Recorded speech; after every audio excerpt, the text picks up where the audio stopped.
Salmos, difícil de achar. Salmo 23, alguém conhece? Se bobear, tem um chaveiro.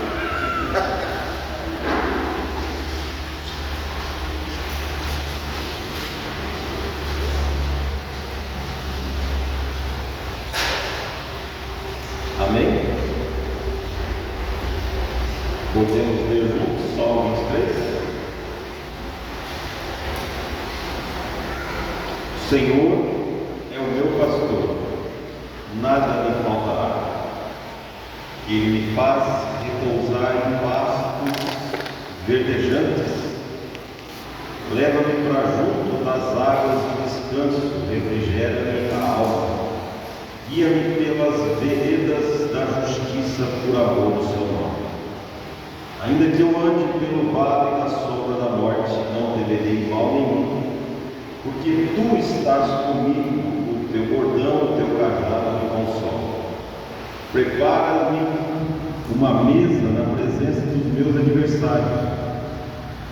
Unge-me a cabeça com óleo, o meu cálice se transborda. Bondade e misericórdia certamente me seguirão todos os dias da minha vida, e habitarei na casa do Senhor para todo sempre. Amém? Olha só, Salmo 23, com certeza é um dos salmos mais conhecidos por todos nós. Eu penso que cada um aqui já passou pelo Salmo 23, né? Um salmo que os católicos conhecem, os espíritas conhecem, até o ateu conhece o Salmo 23. As pessoas, às vezes você vai em uma casa e é muito comum a gente encontrar a Bíblia aberta no Salmo 23, ou então algum folheto, algum quadro na parede. Tem uma competição um pouco acirrada aí com o Salmo 91. Talvez seja o mais conhecido, o Salmo 23, e fica essa disputa aí com o Salmo 91, porque muitos também têm a Bíblia aberta no Salmo 91. Infelizmente é um salmo que as pessoas conhecem muito mais a magia do Salmo 23 do que o poder do Salmo 23. As pessoas acreditam que o Salmo 23, ele estando aberto para casa, ele manda aquele ambiente, né? E muitos conhecem o Salmo 23, mas não conhecem o pastor do Salmo, né? Não tem intimidade com ele, e nós corremos o risco também de às vezes tratar o Salmo 23 como algo comum, algo normal, porque é tão conhecido que a gente acaba, vamos dizer assim, desprezando, pulando. O Salmo 23 eu já conheço, então vamos ler o 24, o 25, ou não ler com tanta atenção.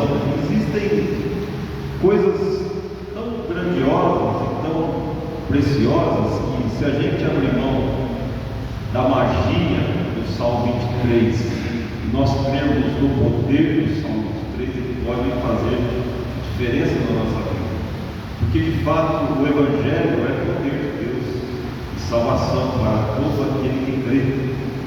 Jesus disse que as minhas palavras são espírito e são vida, e a fé vem pelo ouvir e ouvir da palavra de Deus. Nós precisamos nos alimentarmos da verdade, não da superstição, mas se o Salmo 23 ele for encarnado, ele virá sangue, consciência, movimento, caminhado nas nossas vidas, ele pode nos trazer uma grande transformação.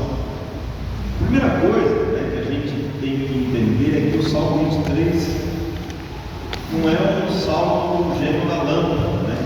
O Senhor é o meu pastor, nada me faltará. Então isso aqui na boca de um louco, de um irresponsável, de um insensato, nos abre espaço para coração caprichoso, o Senhor é meu pastor, nada me faltará. Então eu estou precisando de um carro do ano. O Senhor, meu pastor, por favor, está na sua palavra, traga um carro do ano. Então, um iPhone, iPad, tantos sites, e eu estou precisando de uma fazenda, estou precisando de tantas coisas. E aí a gente corre o risco de achar que Deus ele está disponível para atender os nossos caprichos, e nós não vamos ter falta de nada, porque de fato o Senhor é o pastor e nada me faltará. A melhor tradução do texto original para esse salmo é que o Senhor é o meu pastor e não me faltará. Então, quem não nos falta é Deus.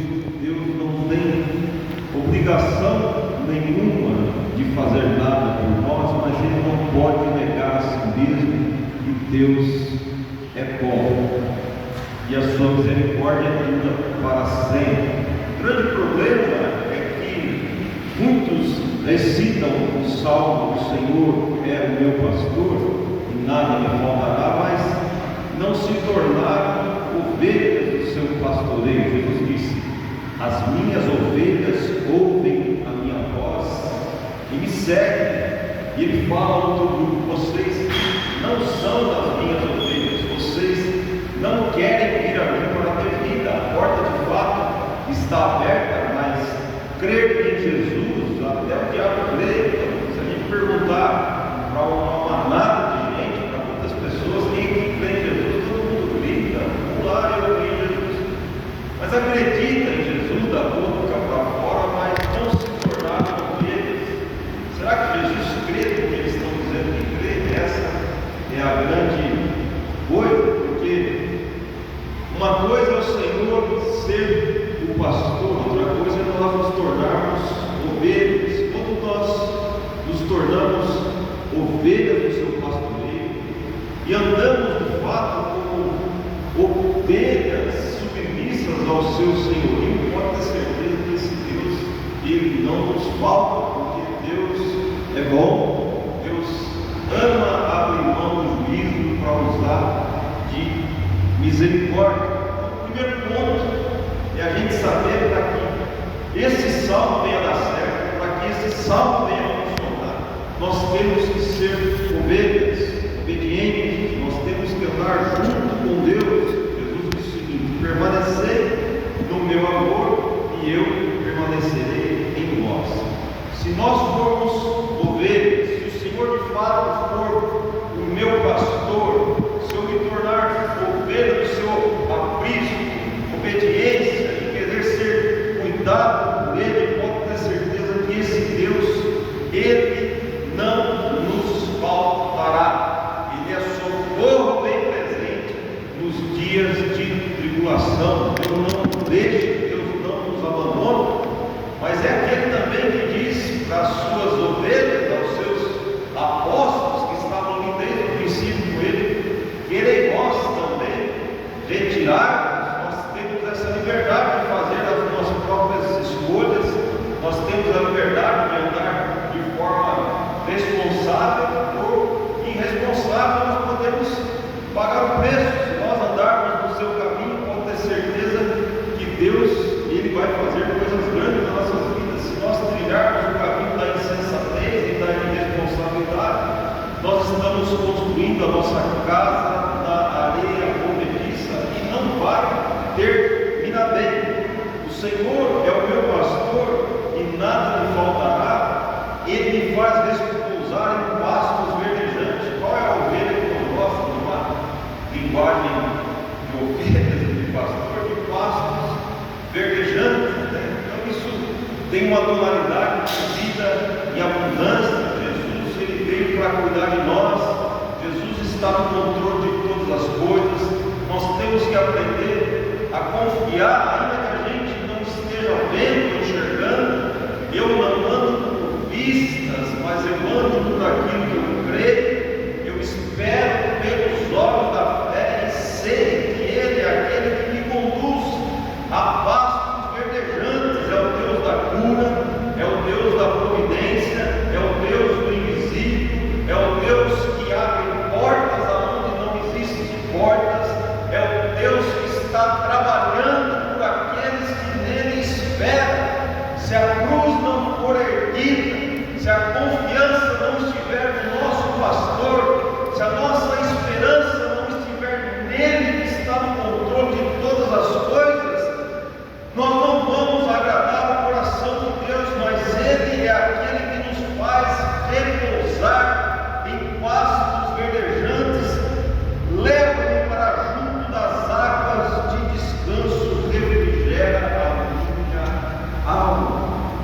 Deus que veio para trazer refrigério para as nossas almas. Quantas pessoas estão em conflito, quantas pessoas estão no estado de sofreguidão, porque ainda não foram reconciliados com Deus. O pastor não se tornou o bom pastor na vida deles, porque Deus estava em Cristo, reconciliando o mundo consigo mesmo, não imputando aos homens as suas transgressões.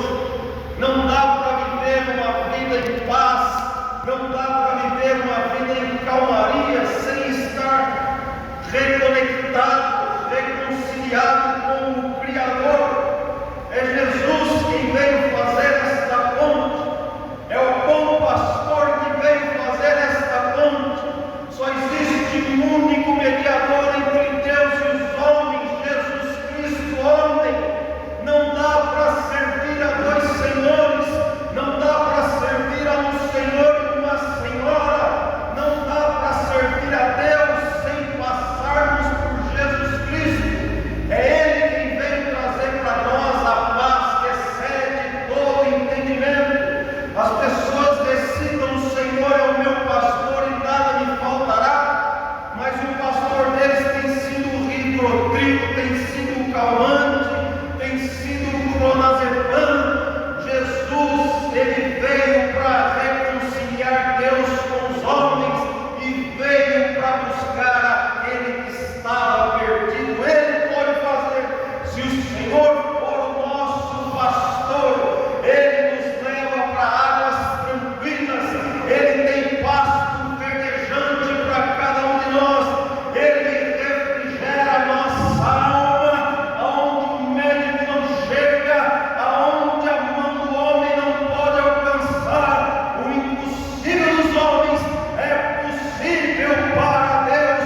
É para andar reconciliado, é para andar na paz que excede todo entendimento. As guerras, os conflitos se acalmam, o tempo da milícia chega ao fim, porque Jesus veio para restaurar e refrigerar e reconectar e regenerar os nossos corações. Se de fato Ele for o nosso pastor, Ele não nos falta, Ele faz o nosso coração encontrar paz nele. Para onde a gente for, Ele faz morada em nossos corações.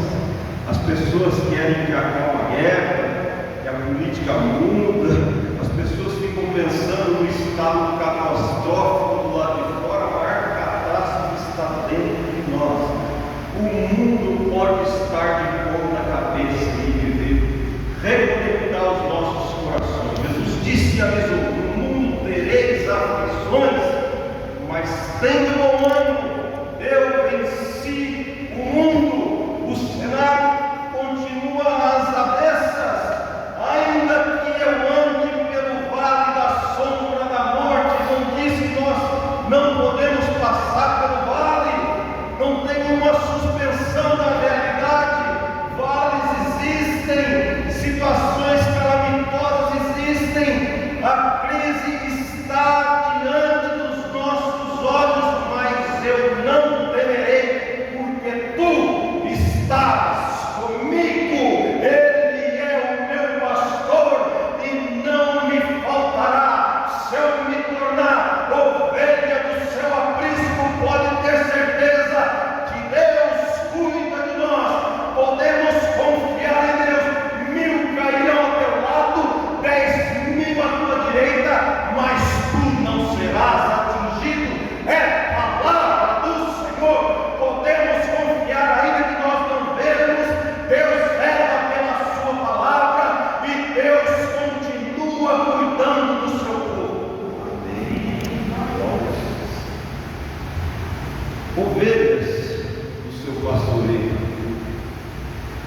A minha vida, ninguém atira de mim. Eu espontaneamente doador e tenho poder para reassumir. A morte não é mais um problema. para Jesus.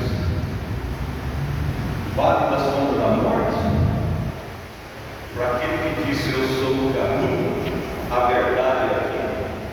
Para aquele que disse eu sou a ressurreição da vida. Onde está a morte, o seu aguilhão? A morte já não me mata mais.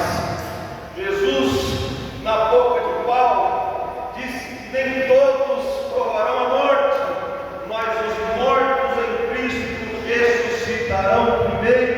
E quando Jesus voltar, aqueles que estiverem contemplando a volta de Cristo serão transformados, terão um corpo glorificado.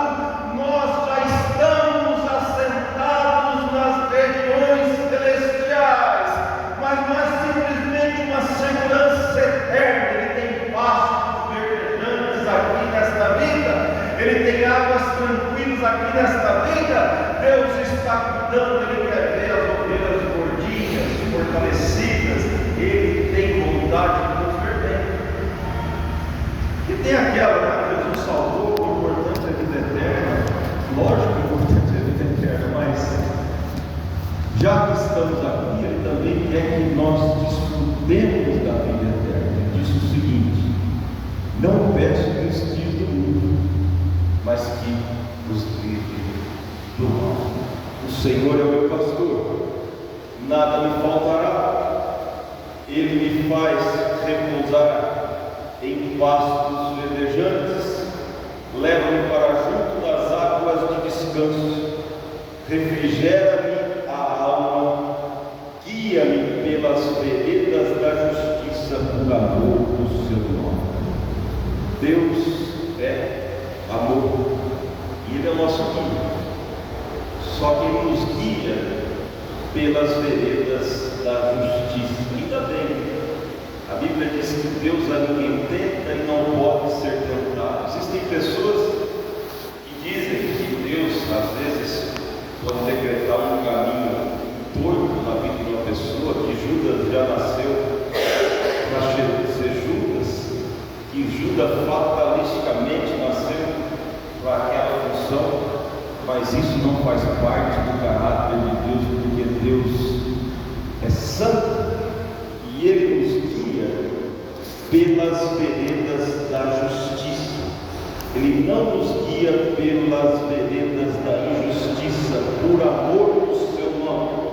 Deus é amor, Deus é justo, e essas coisas caminham juntas e não podem ser opostas, e elas andam de mãos dadas. Deus é amor, porque Deus amou o mundo e deu seu Filho unigênito para todo aquele que nele crê, não pereça, mas tenha a vida eterna. E Deus é justo, porque as pessoas que negarem o sacrifício de Cristo provarão o inferno eterno por conta da justiça divina. Ide por todo mundo e pregai o evangelho a toda criatura. Quem crer e for batizado será salvo, porque Deus é amor, por amor do seu nome. Não entra mais em juízo com Deus por causa do seu amor, porque Deus é amor. Mas aqueles que rejeitam o amor de Deus, Deus também é justiça, e Ele nos guia. Não dá para termos uma vida com Jesus e queremos andar no caminho da injustiça. Não dá para querermos andar com Jesus e trilharmos caminhos tortuosos, caminhos injustos, porque Deus não compactua com isso. Não dá para fazermos orações irresponsáveis, caprichosas e querer que Deus nos atende, porque quem tem ouvido esta oração é aquele que disse: tudo isso te darei se prostrado me adorares. A oração que Deus ouve é a oração de amor. A oração que Deus ouve é a oração de misericórdia. A oração que Deus ouve é a oração que bate de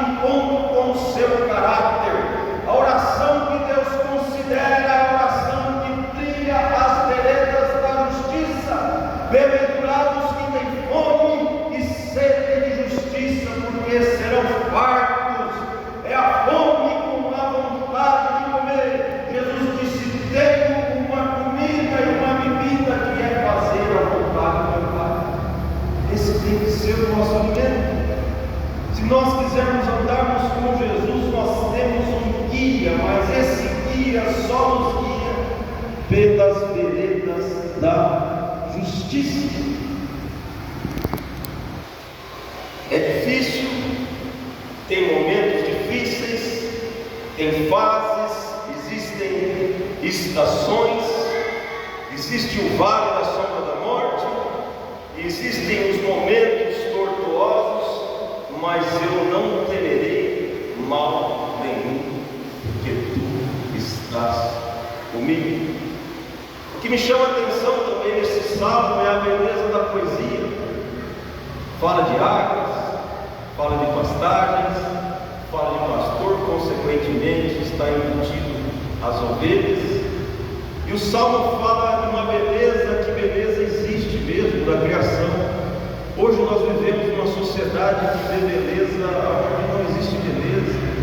Olha que Ferrari lindo, olha que celular último modelo, olha que cinto da CUT, eu já nem sei muito dessas coisas de marca, mas são coisas supérfluas, são coisas que não têm valores. Crentes de eletrodomésticos, crentes de 4 rodas, crentes de caminhonetes, e que não vê a beleza na criação de Deus, pessoas que vivem a euforia momentânea de ter e não de ser, não de intimidade com Deus, não de ficar parecido com o seu Criador. E a Bíblia inteira exalta a Deus na criação. Eleva os meus olhos para os montes, os que confiam no Senhor são como os montes de Sião. Eu sou a videira verdadeira, meu Pai agricultor. Eis que o semeador saiu a semear. Jesus via beleza nas coisas da terra, nas coisas simples, e hoje as pessoas estão almejando os patrimônios financeiros, coisas grandiosas, acúmulos de riqueza. O apóstolo Paulo diz que nós devemos nos contentar com a comida e com a bebida. Quando Jesus disse que nós devemos buscar em primeiro lugar o reino de Deus e a sua justiça, e as outras coisas nos seriam acrescentadas, o contexto é de comida e bebida. Ele disse: não andeis ansiosos com o que haveis de comer e de vestir. Olha como o Pai cuida dos pássaros e veste os lírios do campo. Da mesma forma que Ele está vestindo os lírios, e nem Salomão se vestiu assim, e Ele está cuidando dos pássaros que não trabalham, por que não cuidaria de nós, homens de pequena fé? Mas Ele está falando do pão nosso de cada dia. Ele está falando de termos roupa. Nós estamos aqui de passagem, nós estamos aqui de forma transitória, e as pessoas querem construir palacetes, construir grandes construções, querem riquezas na poupança, e esse não é o espírito do Evangelho.